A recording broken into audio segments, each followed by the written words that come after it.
Class 12 political science pre board का exam आप लोगों का 23 दिसंबर 2023 को है। आज 1 दिसंबर 2023 है। आज से मैं अपने सेंटर में हर चैप्टर से 3 मोस्ट इंपॉर्टेंट क्वेश्चंस करवाऊंगा प्री बोर्ड को मद्देनजर रखते हुए। तो आप लोग भी तैयारी करें, साथ में जुड़े और 15 दिन में 45 क्वेश्चन का बंच आप लोगों को मिलेगा और कोई भी डाउट हो आप लोग कमेंट बॉक्स में पूछ सकते हो। तो आगे की वीडियो क्लास के अंदर लेने हैं। चैप्टर 1 दो ध्रुवता का अंक 3 क्वेश्चन कराने हैं मेरे नोट्स में से।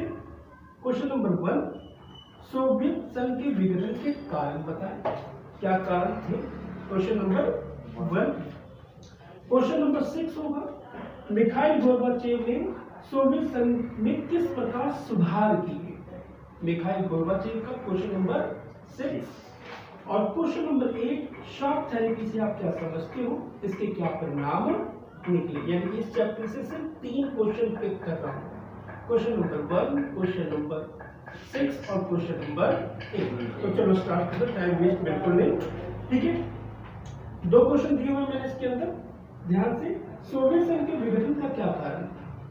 1945 से लेकर 1990 तक का जो शीत युद्ध चला, उस शीत युद्ध के अंदर 1945 में 2 ही महाशक्तियां बची ना, अमेरिका और सोवियत संघ। तो ऐसा क्या हुआ कि 1990 तक आते आते सोवियत संघ समाप्त हो गया, विघटन हो गया, टूट गया। तो 15 गणराज्यों से मिलकर एक यूएसएसआर बना था, वो खत्म हो गया। तो कारण इंपॉर्टेंट हो जाता है कि 45 सालों से चलता हुआ शीत युद्ध 2 महाशक्तियों के बीच में एक का बिखराव होने के क्या कारण थे। सिंपल क्वेश्चन था। एक और क्वेश्चन मैंने बना रखा है कि पूर्ववर्ती सोवियत संघ के विघटन के कारकों की समीक्षा परीक्षण कीजिए या समीक्षा कीजिए। डन, कोई प्रॉब्लम यहां तक। आंसर में आते हैं। सोवियत संघ के विघटन के निम्नलिखित कारण थे। सोवियत संघ के घटनाक्रम इतनी तेजी से बदला कि सभी सत्ते में आ गए। घटनाक्रम इतनी तेजी से बदला कि सभी सत्ते में आ गए। पहला पॉइंट, साम्यवादी दल की तानाशाही। साम्यवादी दल की तानाशाही, जैसा आपको मालूम था कि इसमें एक ही दल था, साम्यवाद दल। ठीक है, तो उस दल की क्या थी, तानाशाही। क्या है कि सोवियत संघ में एक ही दल था। यहाँ पॉइंट रखना, यहाँ पे 1 मार्क्स के लिए बताता भी जाऊंगा कि एमसीक्यू के लिए कौन सा इंपॉर्टेंट रहेगा। कि सोवियत संघ में एक ही दल था जिसने 70 साल तक शासन किया। 70 साल तक शासन किया। ये जनता के प्रति जवाबदेह नहीं था, जनता के प्रति जवाबदेह। तो सबसे बड़ी कमी अगर देखा जाए तो ये पहलू था कि वो शासन जनता के प्रति जवाबदेह नहीं था। सरकार में भ्रष्टाचार बढ़ता गया और जनता इस दल का विरोध नहीं कर सकती थी, क्योंकि आजादी नहीं थी लोगों के पास कि वो सत्ता में बैठी हुई सरकार का विरोध कर सके। इससे भी बुरी बात यह थी कि पार्टी के अधिकारों को आम नागरिकों से ज्यादा विशेष अधिकार मिले थे। तुलना, एक तरफ नागरिक और एक तरफ शासन में सम्मिलित लोग। तो नागरिक अपनी जगह और शासन में जो सम्मिलित लोग हैं उनको विशेष अधिकार दिया गया था। आम नागरिक से तुलना में उन लोगों को विशेष अधिकार दिया गया था। आगे, लोग अपने को राज्य व्यवस्था और शासकों से जोड़कर नहीं देख पाते। लोग की नीचे बोली है कि लोग अपने को, यानी कि अपने आप को राज्य व्यवस्था और शासकों से जोड़कर नहीं देख पाते थे। ऐसा फील आएगा कि जिस देश में हम रह रहे हैं, उस देश की जो सरकार है वो हमारे लिए है और हम उसके लिए फील नहीं आती। बस ये कि हम रह रहे हैं, लेकिन वो सरकार हमारे काम की नहीं। जुड़ाव, कनेक्टिविटी थी नहीं जनता और सरकार के बीच में, जिससे सरकार का जनाधार खिसकता चला। अब लोगों के मन में जो लोगों के सरकार के प्रति पहले जो विश्वास था वो धीरे धीरे खिसकता चला गया। तो ये बहुत बड़ा कारण था कि उस सरकार का जो पहले लोकप्रिय हुआ करती थी, लोकप्रिय साम्यवाद का मतलब सुई से लेकर हवाई जहाज तक का निर्माण। एनसीईआरटी की बुक में लिखा हुआ है कि सुई से लेकर हवाई जहाज तक का निर्माण सोवियत संघ के अंदर सरकार द्वारा किया जाता था। मूलभूत आवश्यकताएं जनता को मुहैया करवाई जाती। तो अगर देखा जाए तो लोकप्रिय हुई कि नहीं हुई? जिसके लिए सारे व्यक्ति क्या थे? एक थे, एक समान थे। उस सरकार, उस शासन का जनता के नजरों में घटना, लोकप्रियता का घटना एक सबसे बड़ा कारण। तो पॉइंट है साम्यवादी दल की तानाशाही। डन? पक्का समझ में आए? ना आने के लिए डन ना? पक्का। सेकंड पॉइंट, गिरती अर्थव्यवस्था। नेक्स्ट क्लास में पॉइंट्स पूछ लूंगा, याद रखना। नेक्स्ट क्लास में पॉइंट पूछ लूंगा कि एक एक वर्ड समझा दो और सिर्फ 45 क्वेश्चन, 46 के। उसके बाद तुम लोग क्या 150 क्वेश्चन याद करो तुम्हारी बस में। मेरे लिए मैं देखना चाहता हूँ 45 क्वेश्चन तुम बोर्ड के अंदर मेरे बताए हुए 45 क्वेश्चन आते हैं या नहीं आते। 45 क्वेश्चन, ठीक है। अब गिरती अर्थव्यवस्था। सोवियत संघ की अर्थव्यवस्था का पतन हो रहा जहां दूसरे विश्व युद्ध के पश्चात ये एक शक्तिशाली राष्ट्र के रूप में उभरा। सही बात है। दूसरे विश्व युद्ध के बाद, दूसरा विश्व युद्ध कब खत्म हुआ? क्या हुआ? 1945 के बाद दो ही महाशक्तियां उभर के आई। लेकिन उद्योगों पर सरकार के अत्यधिक नियंत्रण के कारण उत्पादन की गुणवत्ता में सुधार नहीं हुआ। लाइन को फिर से रिपीट कर रहा हूं। उद्योगों पर सरकार के अत्यधिक नियंत्रण के कारण उत्पादन की गुणवत्ता में सुधार नहीं हुआ। सरकार के अधीन चलने वाले उद्योग घाटे में चलने लगी, जो कि सोवियत संघ के पतन का एक कारण बनता है। समझ में आया? पक्का समझाने की जरूरत है कि सरकार के अंदर जो भी उद्योग धंधे थे, तो उस उद्योग धंधे पे काम कौन कर रहा है? सरकारी कर्मचारी।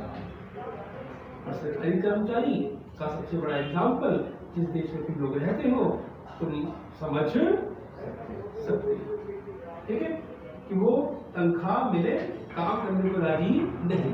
तो क्या हुआ? गुणवत्ता। सोवियत संघ शासन में सम्मिलित जो उद्योग धंधे थे उनके प्रोडक्ट, उनकी गुणवत्ता क्या हो गई? घटने लगी। अब जब वो माल में ही गिरावट आएगी तो कहीं बिकेगा नहीं, तो पैसा नहीं आएगा, ठीक है। तो क्या हुआ? एक बड़ा कारण बना गुणवत्ता की घटाव के कारण। तीसरा, सैन्य का कह रहे कि अपने को सैनिक दृष्टि से शक्तिशाली बनाए रखने के लिए सोवियत संघ ने अपने संसाधनों का एक बड़ा हिस्सा शस्त्रों के निर्माण पर खर्च किया। सोवियत नेता ये भूल गए कि उनके पास इतने साधन नहीं जितने कि अमेरिका या पश्चिमी राष्ट्रों के पास है। सैन्यकरण के कारण बुनियादी जरूरत की चीजें जैसे चाय, कॉफी, मक्खन, मांस, साबुन, मंजन, जूते, वस्त्र आदि के क्षेत्र में भारी कमी पैदा हो गई। दिमाग में टेंशन। दुश्मन कौन? अमेरिका।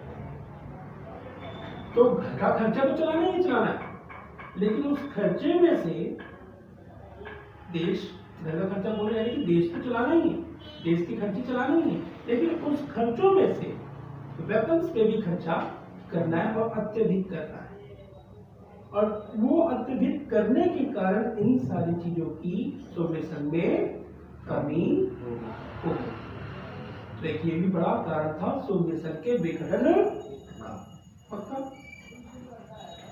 गोरबाचेव की नीति, गोरबाचेव याद रखना, सोवियत संघ के अंतिम आखिरी राष्ट्रपति थे।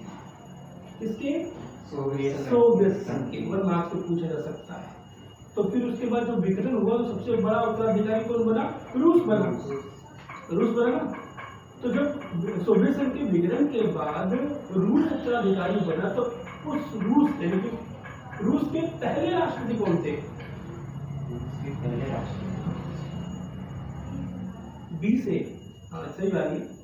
आप बोरिस येल्त्सिन, यानी कि ये ट्विस्ट रहेगा, याद रखना। सोवियत संघ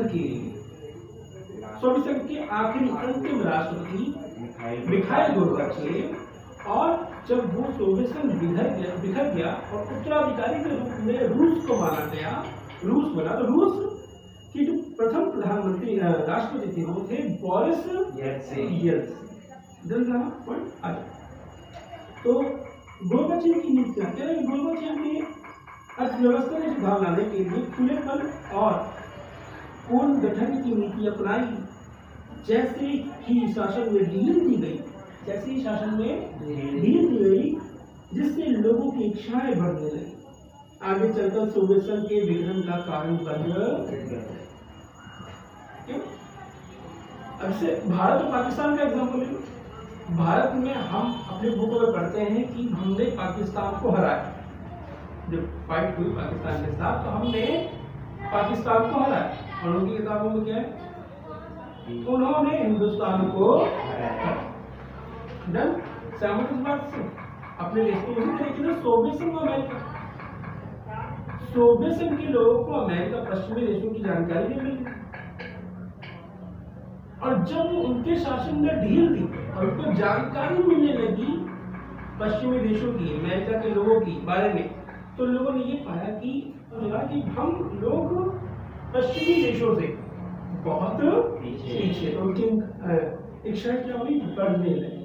तो भाई मांग करने के लिए सरकार का विरोध करेंगे ना, अपने हम लोग लड़ाई फाइट करते होंगे नहीं, तो भाई सरकार से मांग होगी कि नहीं कि हमारे को भी ये चीजें उपलब्ध होनी चाहिए। ये बड़ा कारण बनी सोवियत संघ के विघटन।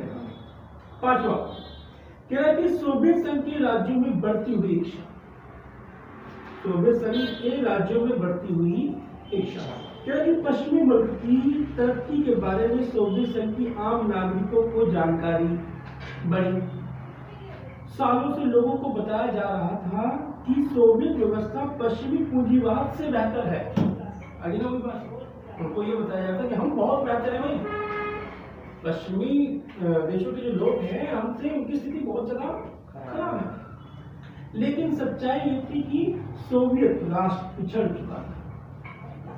फिर सोवियत संघ के राज्य एस्टोनिया, लताविया और लिथुआनिया जैसे राज्य अलग होने की मांग करने लगे। 15 गणराज्यों से बना हुआ सोवियत संघ यूएसएसआर के 3 धुरंधर, जो उनको जानकारी मिली कि हम लोग बहुत पीछे, अलगाव की नीति तो पहले चल रही थी, तो इन्होंने उस संघ से यूएसएसआर से अलग होने की मांग डन। पक्का 5 पॉइंट हो चुके। लास्ट बोरिस येल्त्सिन के नेतृत्व में, बोरिस येल्त्सिन रूस के प्रथम राष्ट्रपति कौन?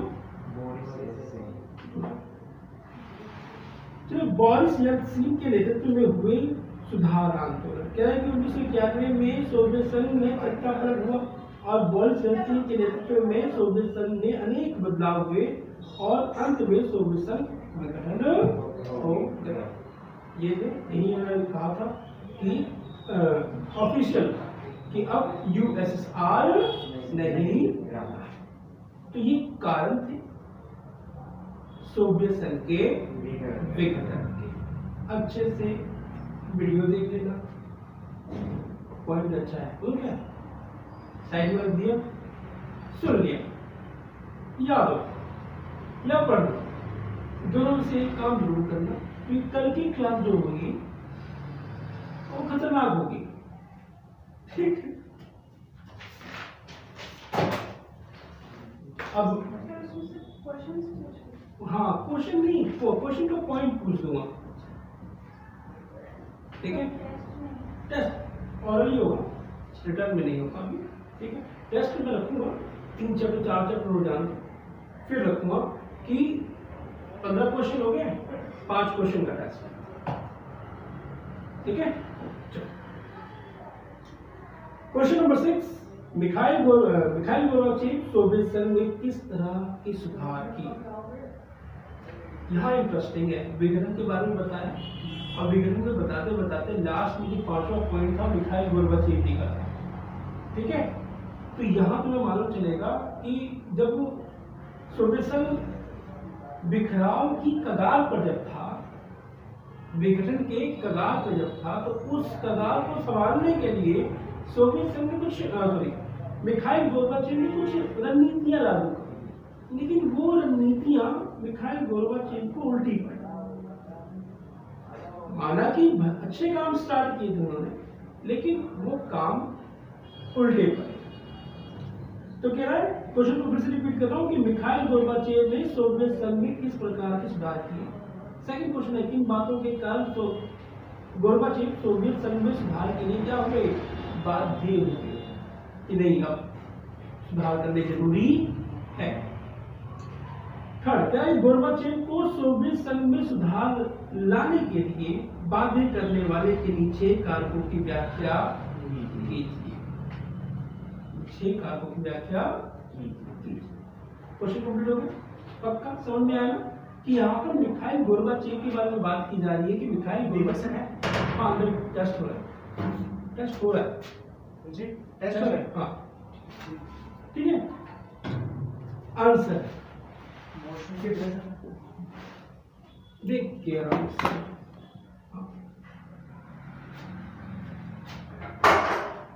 कह रहा कि मिखाइल गोर्बाचेव 1980 में वहां की साम्यवादी पार्टी के महासचिव पर 1 मार्क्स के लिए इंपॉर्टेंट,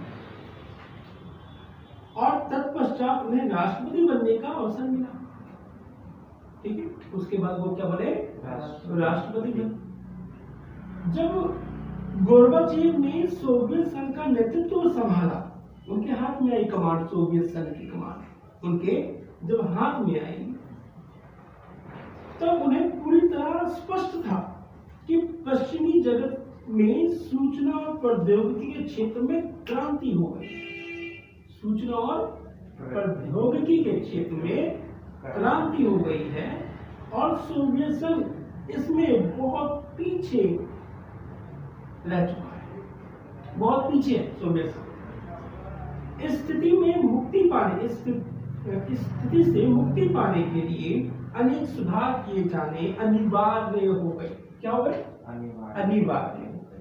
क्वेश्चन नंबर 2 था, उसमें कहा था कि भैया क्या कारण थे कि मिखाइल गोर्बाचेव बाध्य हो गए सोवियत संघ में सुधार करने के लिए। ये कारण कि इन स्थितियों को जब देखा गोर्बाचेव ने, तो वो बाध्य हुए कि नहीं, अब सोवियत संघ में सुधार की सख्त आवश्यकता है, तो उन्होंने रणनीतियां लागू कर दी। आगे कहानी,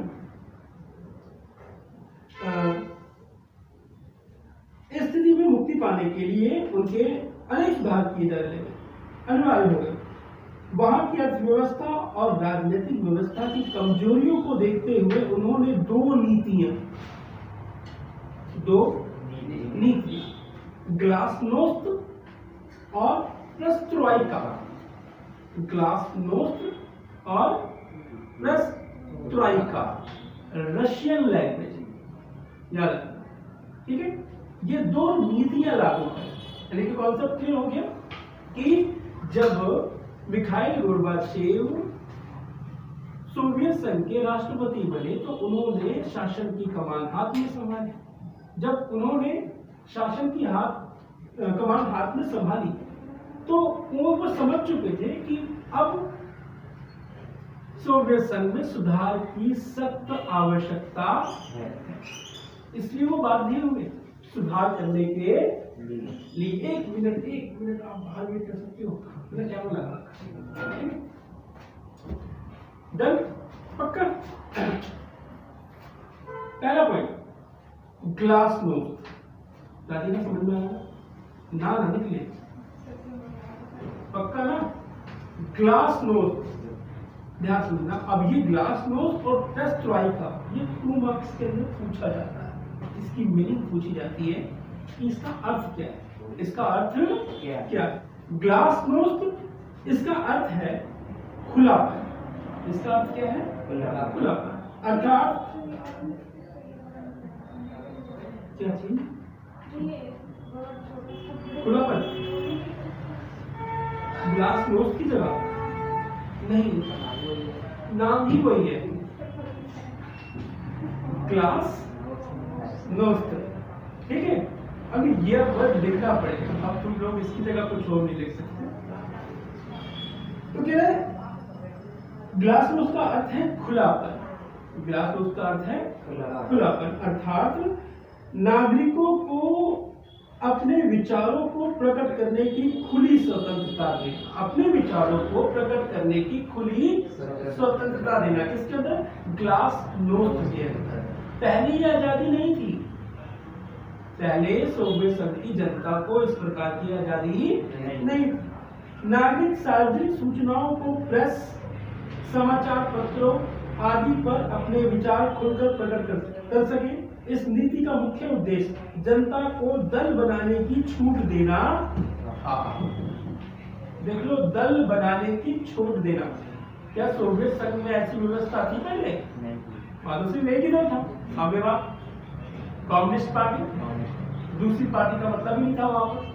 तो भाई ग्लास नोज में छूट दी गई, बोलने की आजादी दी गई, और यही आजादी उल्टी पड़ गई सोवियत संघ।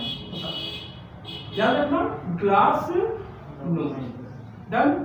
चलो, पेरेस्ट्रोइका, पेरेस्ट्रोइका क्या इसका अर्थ है पूर्ण रचना या पूर्ण गठन, अर्थात सोवियत संघ की अर्थव्यवस्था को फिर से गठित किया जाए, फिर से गठित किया जाए और उद्योग धंधों में सुधार किए जाए। यानी कि जो प्राचीन, जो पहले से चली हुई आ रही व्यवस्था थी, उस व्यवस्था में अब क्या हो, सुधार हो, सुधार हो। अब इसी क्वेश्चन को कनेक्ट करूंगा शॉक थेरेपी, यानी कि 3 क्वेश्चन मैंने निकाले हैं, तो ऐसे नहीं निकाल दिए, तीनों क्वेश्चन कनेक्ट हैं एक दूसरे से, समझ जाओगे तो। अब कहते हैं नई सोच, पेरेस्ट्रोइका सुधार की बात कर रहा है, यानी कि पहली व्यवस्था क्या थी, सरकारी खातों में सरकार का नियंत्रण था ना। अब चेंजेस की अगर बात की जाए तो सोवियत संघ में क्या शॉक थेरेपी ही बचा, प्राइवेट सेक्टर में अपने आप को कन्वर्ट करना, डन। तो तीसरा क्वेश्चन क्या हमारा, शॉक थेरेपी। तो क्या है, सुधार की जाए तथा अंतरराष्ट्रीय अर्थव्यवस्था का निजीकरण किया जाए, लेकिन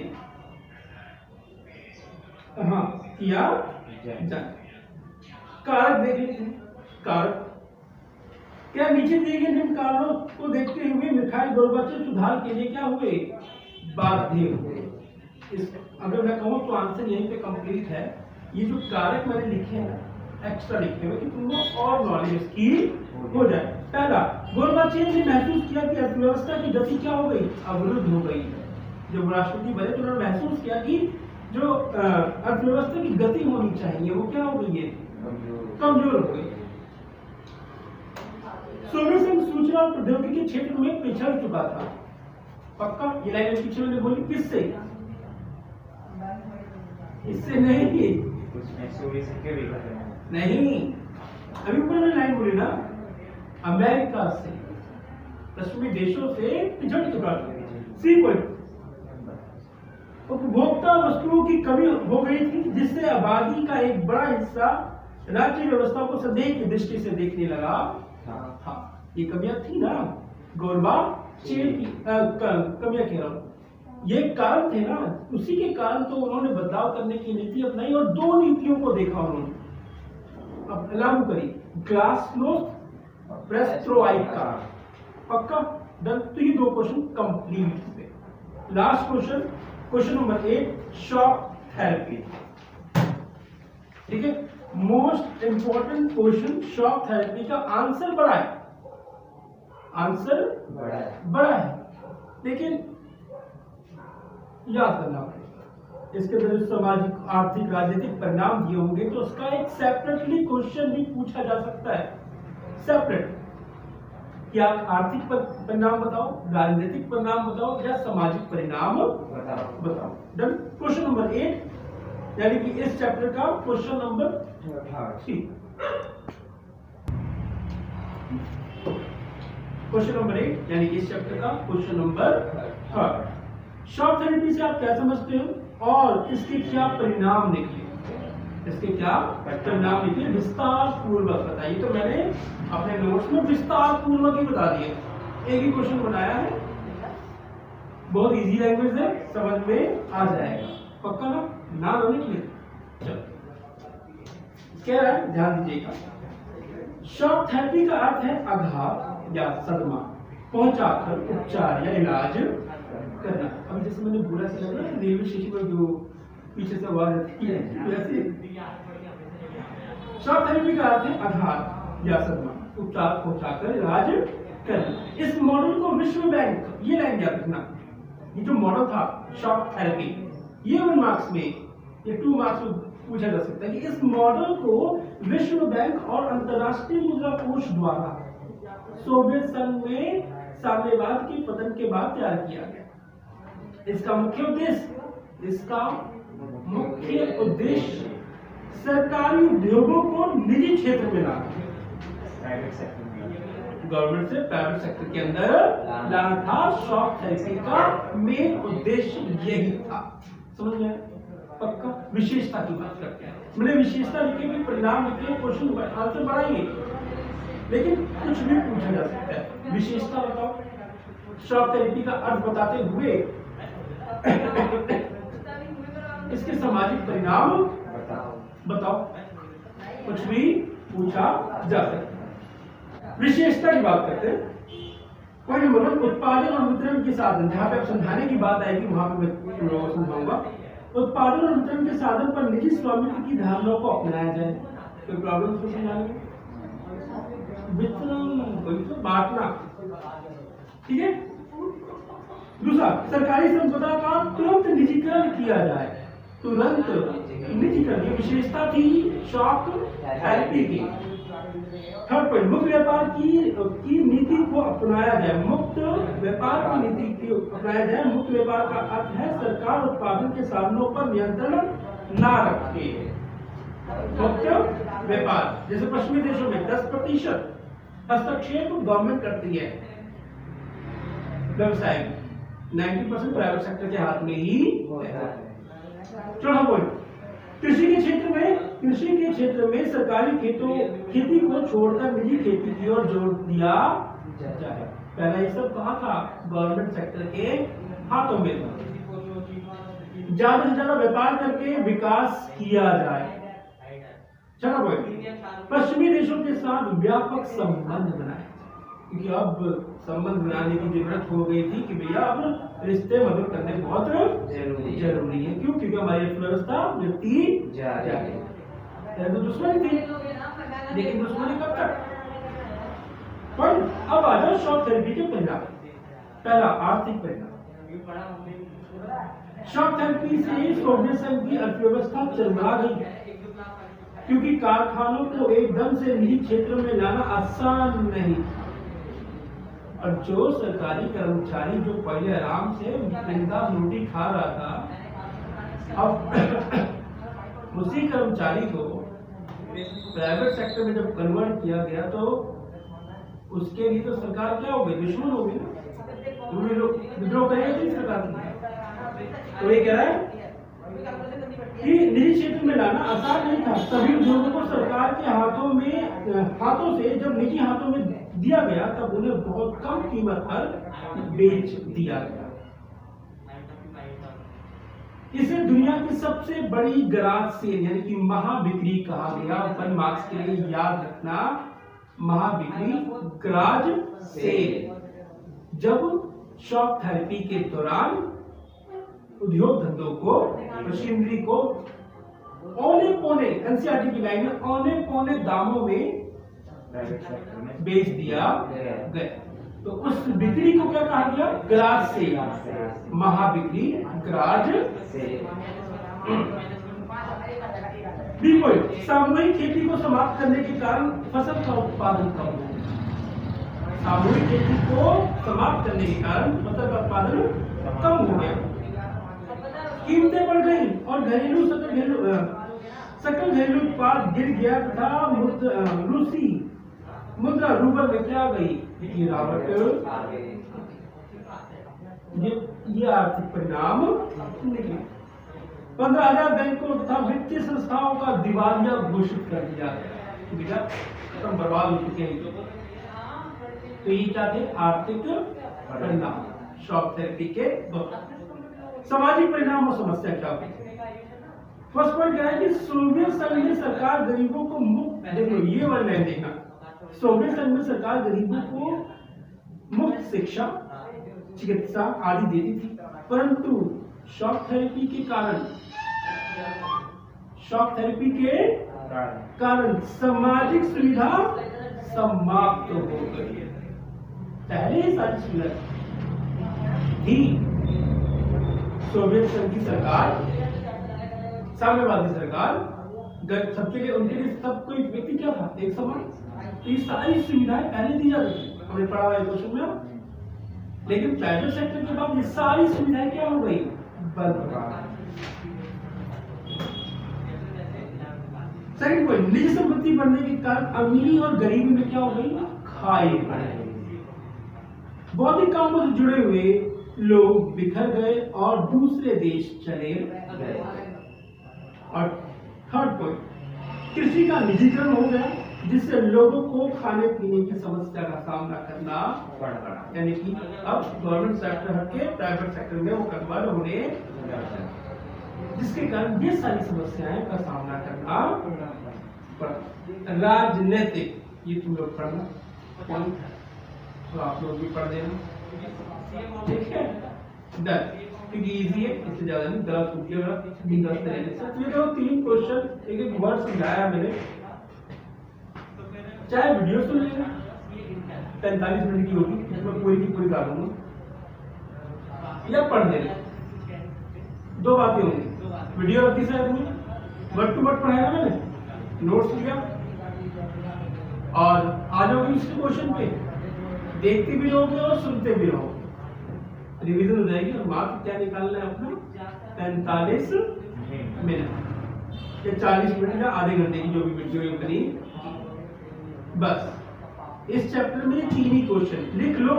प्री बोर्ड 2023 दिसंबर 2023, और देखो कोइंसिडेंट 23 दिसंबर को ही पेपर है, ठीक है।